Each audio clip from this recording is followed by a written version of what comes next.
But all of this was possible, and our mission of touching 1 billion lives possible because of the talent that we were able to attract from 60+ countries. What I'd like to share with you is the framework. As Buckminster Fuller also said, don't give people knowledge, give them a tool that leads to knowledge. So what I want to give you is a simple tool. It's a simple framework that I established that allowed me to engineer the attractiveness of our company to bring talent from around the world.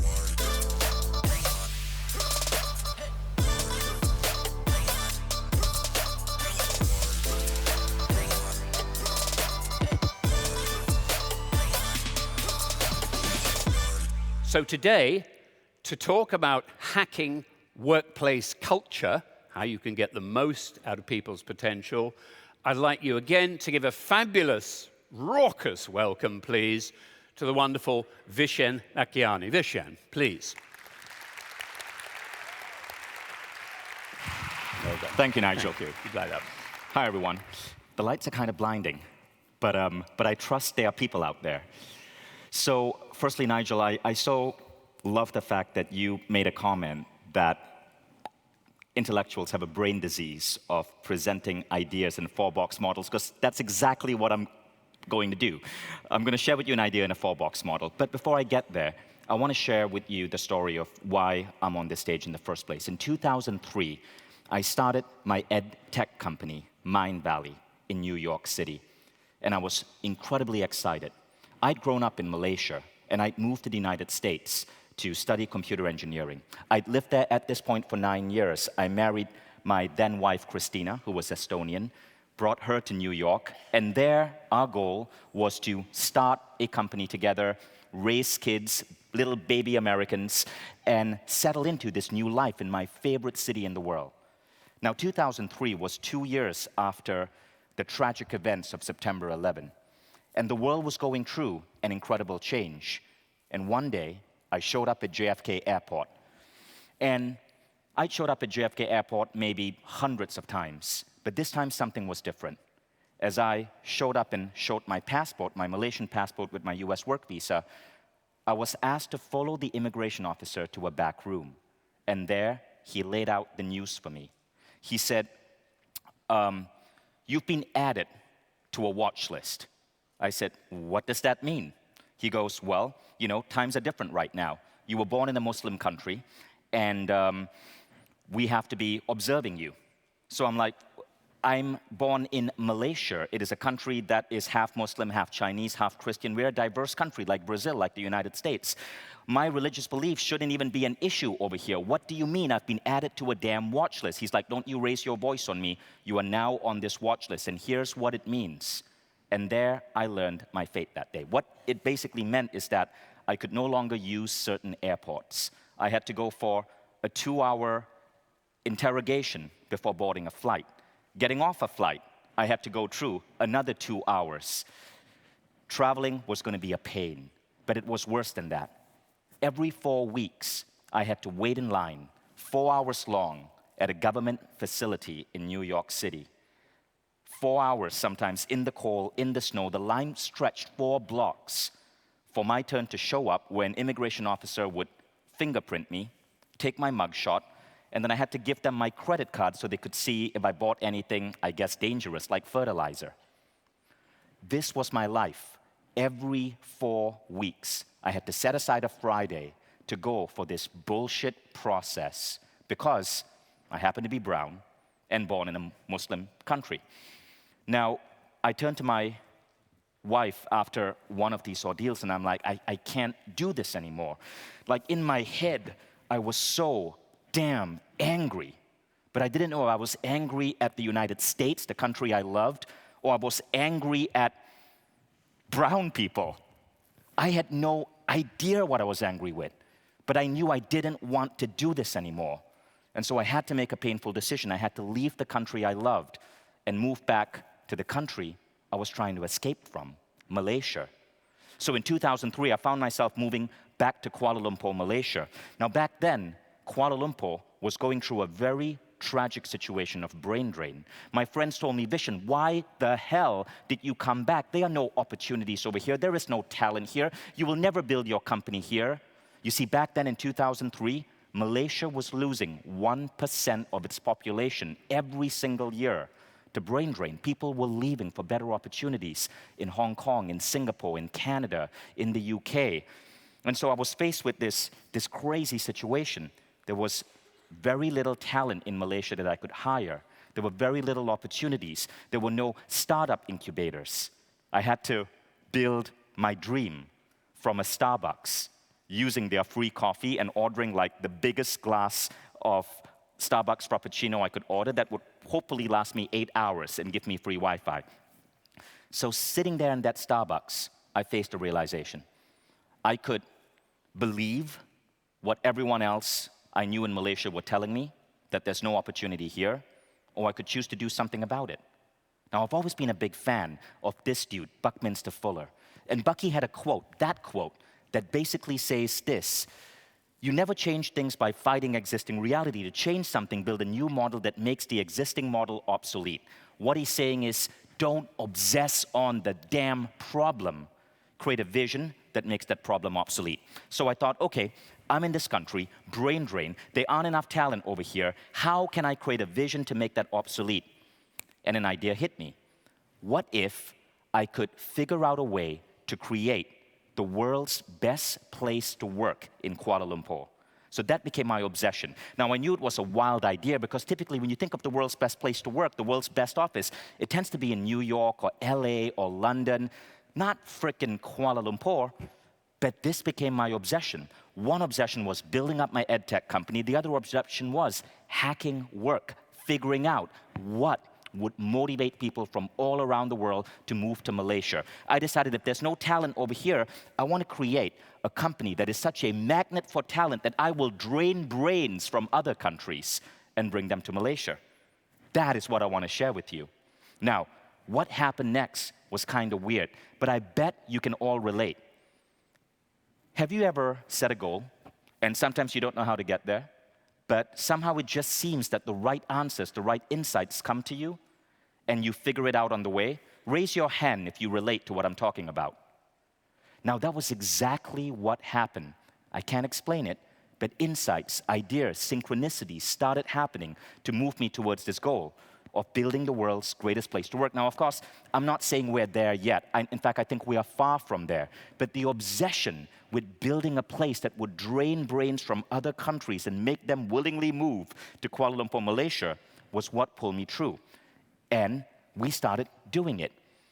Just this year, our office made it to Inc. magazine as one of the top 10 world's most beautiful offices. We started attracting people as early as 10 years ago from all around the world. So when you walk into our office right now, it's like the United Nations, because there are people there from 60 different nationalities. We have 60 different nationalities in one office in Kuala Lumpur. People indeed started like relocating to Malaysia from countries that you would never expect: the US, UK, Sweden, and so on. Now, this team allowed us to build a really interesting company. When I started out, my company was about mindfulness and meditation. Now, in 2005, if you were starting a company on mindfulness and meditation, every investor would think that you were insane. Of course, last year we found out that mindfulness and meditation companies like Calm and Headspace can hit billion-dollar valuations. But back then, it was insanity. No one gave us any money. So we had to build this entire company with the talent that we could attract. And I'm proud to say that we are now about to go IPO, and we have not been able, not have had to take a single dime of investment because the talent has pulled us through. So we build platforms to help elevate consciousness in mind, body, and spirit. We work with many massive organizations from ExxonMobil to the US Air Force. I was just speaking at Facebook Inc. on how to take employee bases and make these people essentially superhumans. That has been my obsession. And we bring on many of the world's best educators onto the Mind Valley platform. And we also now have created our own form of university. But all of this was possible, and our mission of touching 1 billion lives possible because of the talent that we were able to attract from 60 plus countries. What I'd like to share with you is the framework. As Buckminster Fuller also said, don't give people knowledge, give them a tool that leads to knowledge. So what I want to give you is a simple tool. It's a simple framework that I established that allowed me to engineer the attractiveness of our company to bring talent from around the world. How many of you here would like to learn this framework? Awesome. The rest of you, you are welcome to go and take a break. So, first, let's look at the causes of discontent at work, right? Subpar company culture, weak leadership, poor stress management, low level of communication, low retention, lack of trust, work-life balance, no recognition. This framework resolves all of this. Now, before I share with you this framework, I have to share with you this fact: positive intelligence. Shahzad Shamin wrote this brilliant book. Anyone here read it? PQ? If you haven't, check it out. The book basically suggests that one of the most important things that determines our potential in a company, in life, in a marriage, in a relationship, is our ratio of positive thoughts to overall thoughts. So in other words, let's say this is your spectrum of thoughts in your waking hours on a given day, right? And if you are an asshole, right, for maybe 2 hours of the day, grumpy, moody, rebarbative at work, then this is your asshole ratio, and the rest of the time, maybe you're kind and generous and polite. Your PQ might be around 80. You're 80% positive, 20% assholic.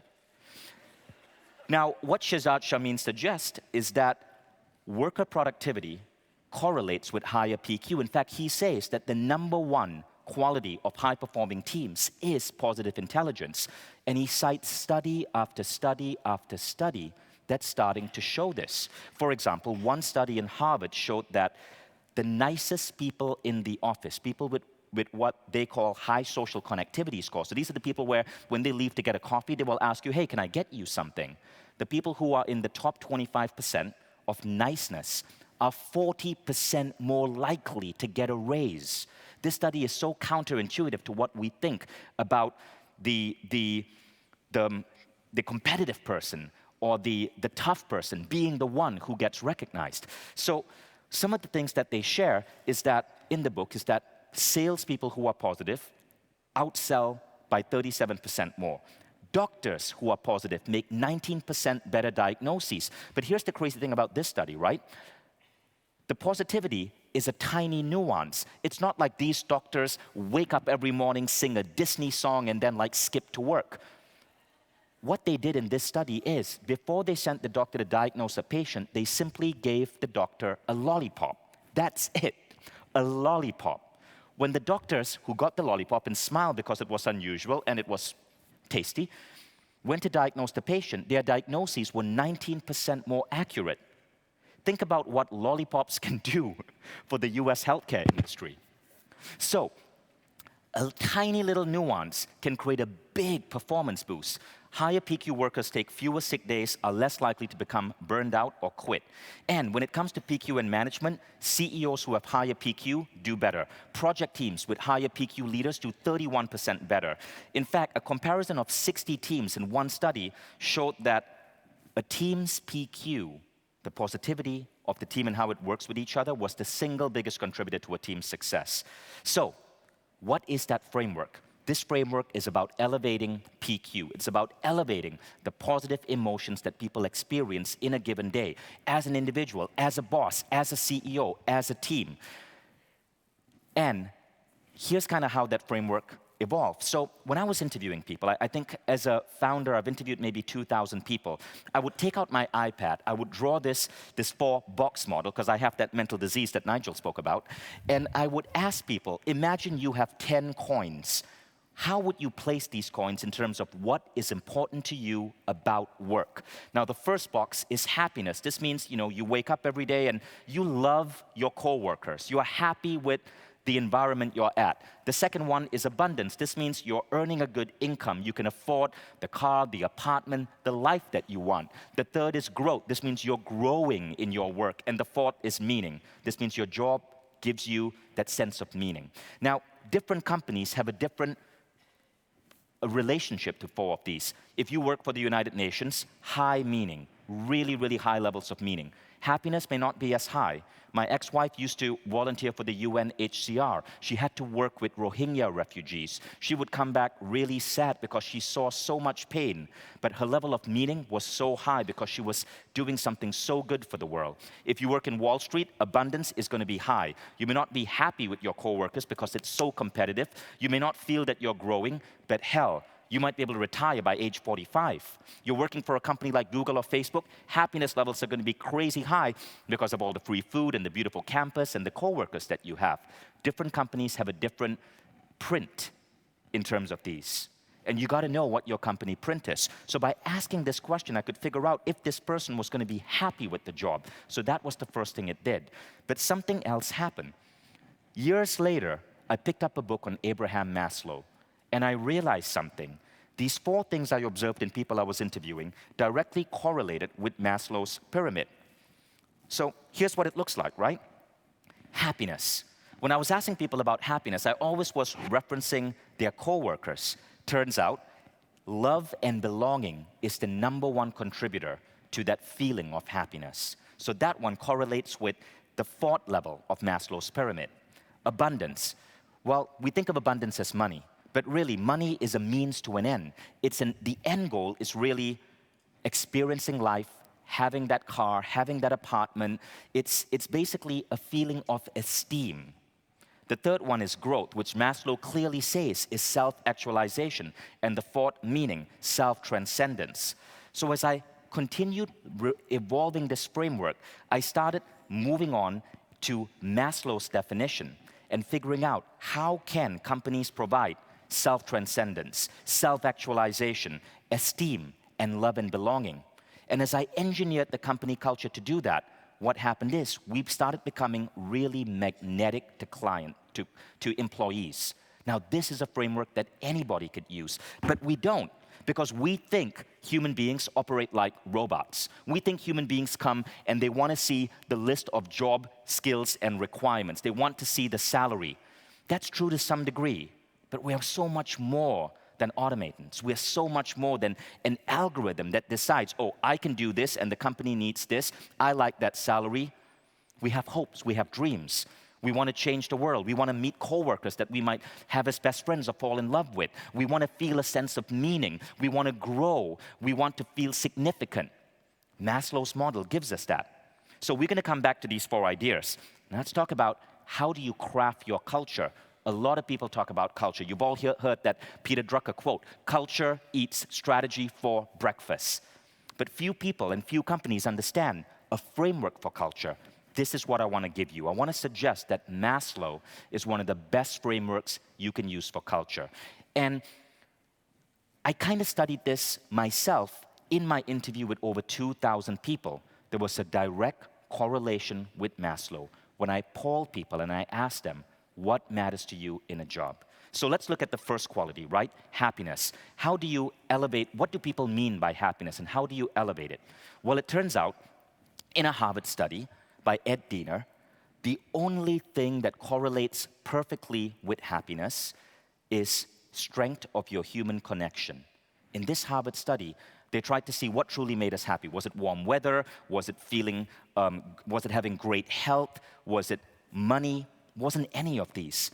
The only thing, and it had a 0.7 correlation with happiness, was the strength of our human connections. Did we feel loved? Did we feel that we belong? Human beings are colony creatures, just like ants. If I take any of you and I pluck you out and I put you in a frickin' jungle, you will die in the next few days. We need each other to survive. We exist as a cooperative species. And maybe that's why we are biologically hardwired to feel our happiest when we feel deeply connected. So how can companies do this? Well, one of the biggest things we can do is to create strength of social connections within companies. So there are many ways, from injecting positivity, celebrations, company socials, but I want to share with you one really interesting way. For each of these categories, I'll share the single best practice that we do. So one of the most interesting experiments we did in infusing connection within people is an experiment called Love Week. And around 5,000 other companies, including government agencies, picked up this experiment and started rolling it out. Let me tell you what Love Week is about. But first, I want you to have an open mind, okay? Because what I'm about to show you is a little bit weird. So, during Valentine's, how many of you here hate Valentine's Day? Okay? And I understand. When you're single, Valentine's Day can really makes you feel bad. So one day on Valentine's Day, I showed up in the office and I saw a group of my single employees just sitting there at 7 p.m., just feeling lousy about life and their situation. And one of them had a brilliant idea. They're like, okay, none of us have found the one. We don't have any dinner dates tonight. Let's all become a secret Valentine's angel to each other. So they put their names in a hat, they drew a name, and all of these single employees, the very next day, had to buy a gift for the name they drew and make that gift a surprise. Now, it went so well that they decided to extend this not just for Valentine's Day, but for 5 days. So you would draw a name out of a hat, and you would stay a secret angel for this person for 5 days. So for 5 days, this person would show up to work, and they might have a Americano on their desk or a note of appreciation, and they have no idea who's doing this. But people loved it. And then something interesting happened. The people in relationships said, hey, wait, my boyfriend never does that. I want to be part of this. And they joined in as well. And soon everyone in the company joined in. And it became a tradition we call Love Week. And what we found is that even though we do this for only 1 week a year, everyone draws a name out of a hat and has to be a secret angel for this name. And they don't reveal themselves till the very next week. It creates such a massive dose of kindness and cooperation in the workplace that the team comes together with really powerful social connections. I want to play for you a little video, 2 minutes, that shows you what happens during Love Week. So we have this tradition at Mindvalley. It's called Love Week. It's super cute. This is what people do, right? So you are an angel and everyone has a human. And for the whole week, we just love on this human hard.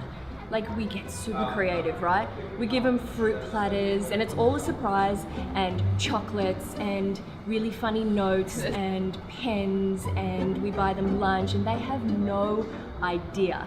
So what happens is we get stuck in the bit of a love loop. It's like there's love coming from here and then there's love going there, and it's just love, love, love, love, love. Love Week is all about connection. It's about giving and being open to receiving. It's about bringing depth to the workplace and about caring and sharing, right? Thanks, bro. Look, it's business as usual, right? Like every other day of the week, we love here at Mindvalley. It's in our culture to hug and to kiss and to stare at each other. But we've gone on overload this week. It's like, with love. One of the really beautiful and naturally occurring elements of Love Week is all the surprises. You just never know when you're going to be ambushed with love.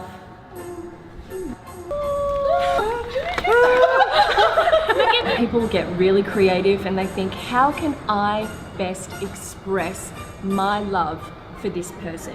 What can I do? I can go on Facebook, see what they're into, what's their favorite color, what's their favorite food. So it's like Sebastian, for example. He loves guacamole, and I just saw his angel delivered him guacamole. And he's like, guacamole, like his day is made. And why can't we do this every day? I don't know. But the thing is, for this 1 week, we just go on overload, and it's the most beautiful thing. So this is one tradition that we have here at Mindvalley. We have many. So the great thing about Love Week is it's about appreciation in the workplace. And studies show that when people feel close to each other, when they appreciate each other, productivity goes through the roof. So every company should be doing this. Anastasia, happy Love Week. Thank you so much. As the Persian poet Rumi once said, love is the bridge between you and everything. So we invite you, go and be the bridge, go forth and spread this radical social movement with your friends and family and your workplace. So I know that video sounds bizarre, but the fact is, it's not just Mindvalley anymore. We've seen Love Week brought to hospitals, we've seen it brought to a Canadian government agency, we've seen it brought to startups, as well as departments and larger companies around the world, over 5,000 new companies right now. And always, before it's brought in, people are like, it's never going to work. But those people are wrong. Work is so much more than just getting a damn job done. The biggest thing that work gives us today is our tribe, is our community. And this study from Sean Aker exemplifies this. When you inject kindness in a workplace, when people are kind to each other, it improves positive intelligence, which means it improves the way teams perform. But the kindest people are the ones which, according to Sean Aker, are 40% most likely to receive a raise. That is the correlation that they found. That's incredible. Kindness is a competitive advantage. And what you're doing at Love Week is really interesting. People are researching what their coworkers love.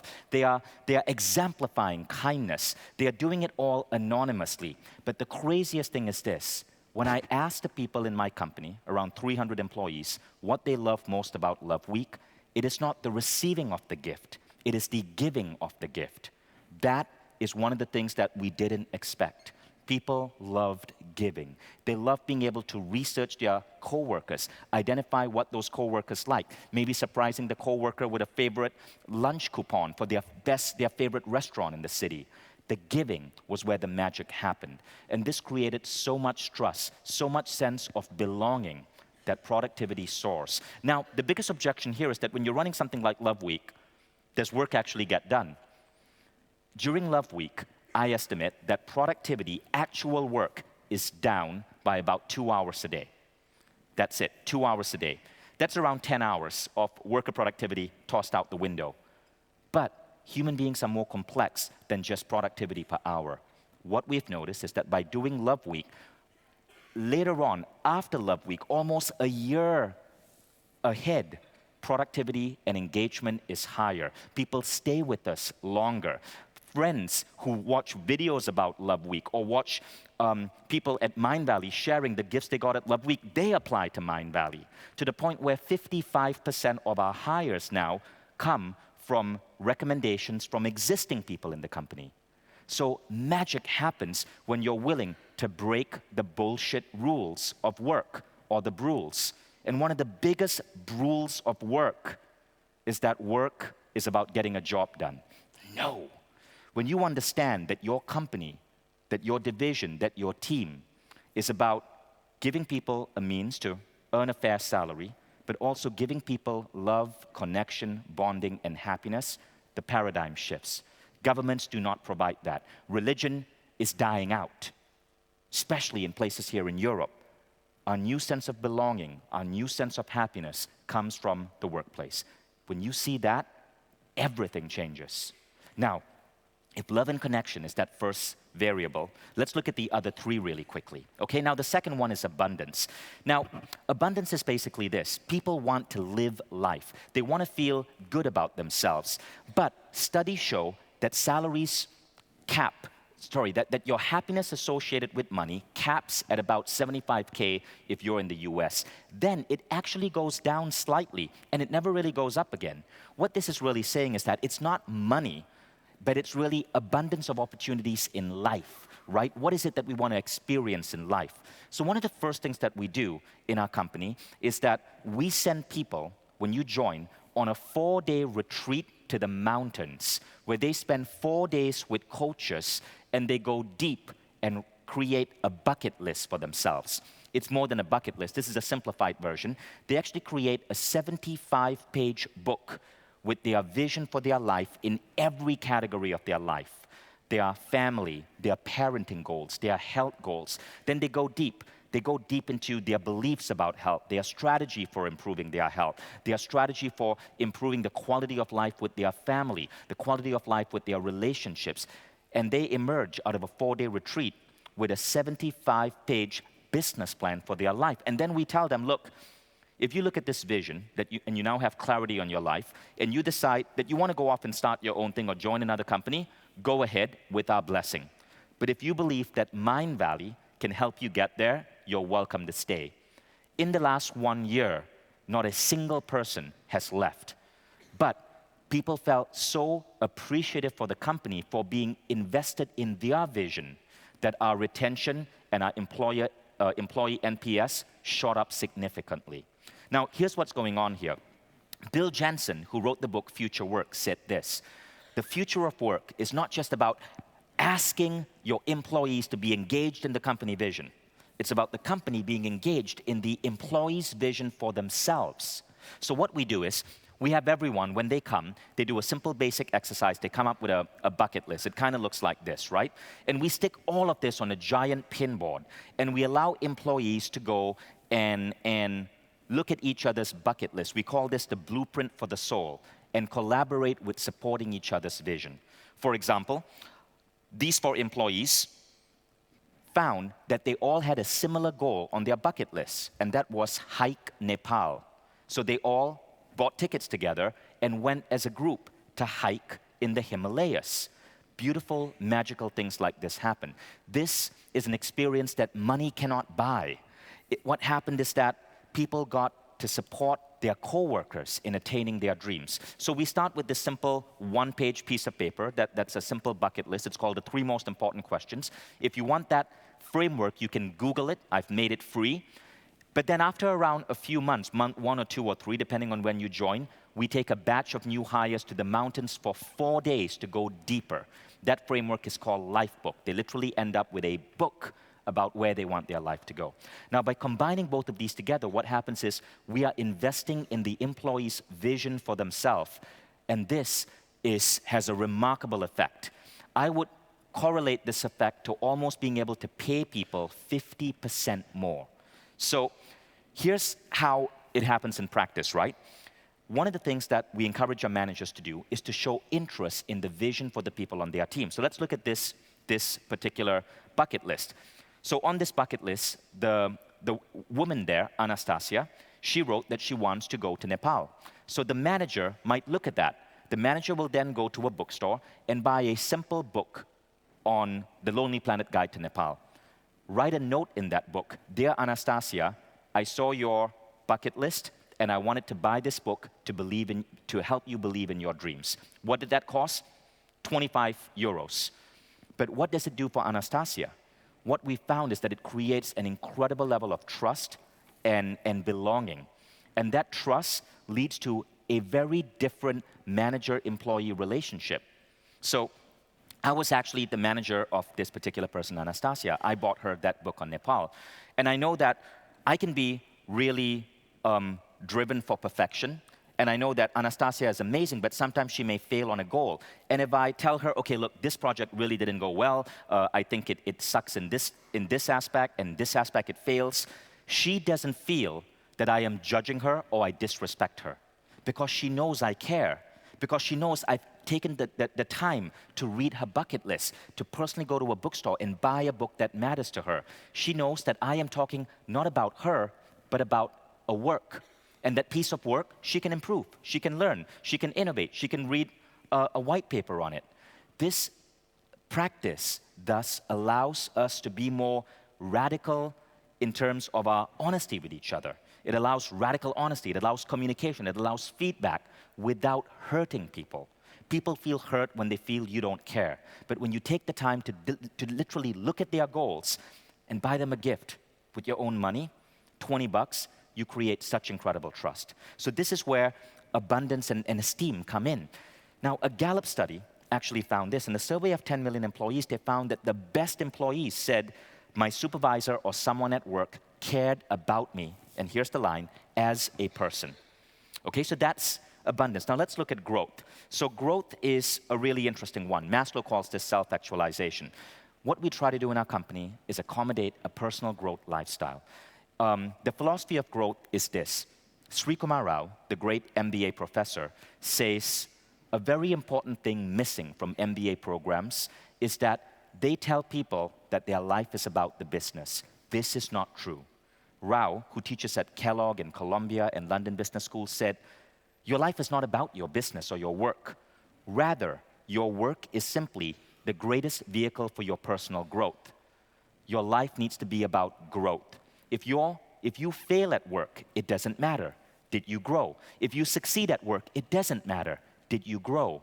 The only question is, are you growing? And he says, when MBA schools make people understand that business and entrepreneurship is simply a game of growth, and growth is the number one thing, we create better, happier humans. Because failure, which is inevitable, will not rock you, will not break you. You have more grit. Because the question you're asking yourself is, are you growing? So how do we do this, right? Companies need to have growth practices. So how do you engineer a workplace for growth? A couple of simple things. Offer healthy food.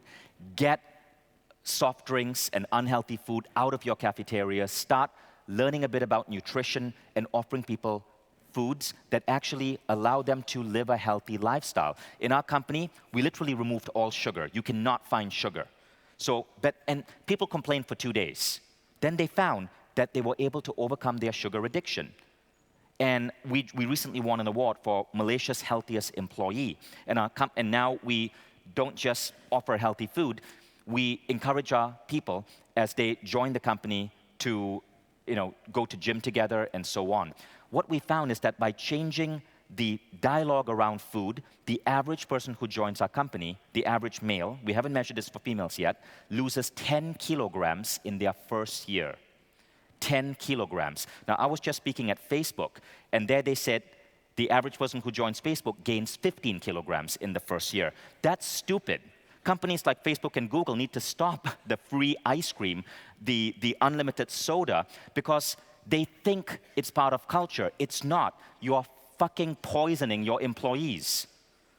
And we now know that when you put that type of crap in your body, your cognition goes down significantly. You are more groggy. You aren't operating at your full brain capacity. Not only are you poisoning employees when you give them the Google 15 or the Facebook 15, but you make them worse off and you're putting bad habits in them. So I know there are people here who work for American fast food companies. I apologize, but your product shouldn't be in workplaces. Number 2, give people permission to sleep. We start our day at 11 a.m. Reason, sleep is important. There's this crazy war against sleep, right? Like Donald Trump brags about 5 hours of sleep a night, and you can see his performance. People need 7 to 8 hours of sleep. The famous K. Anders Ericsson 1993 study shows that the best performers in the world, the maestros, sleep for 8.5 hours a night. Average American, 6 hours, 51 minutes. Now, this drop, a 90-minute drop in your required sleep, according to Tom Rath in the book Eat, Sleep, Move, results in a 1/3 drop in cognitive functioning. This means if you deprive your employees of sleep by 90 minutes, it's like starting your day having downed a glass of beer. So give people permission to sleep.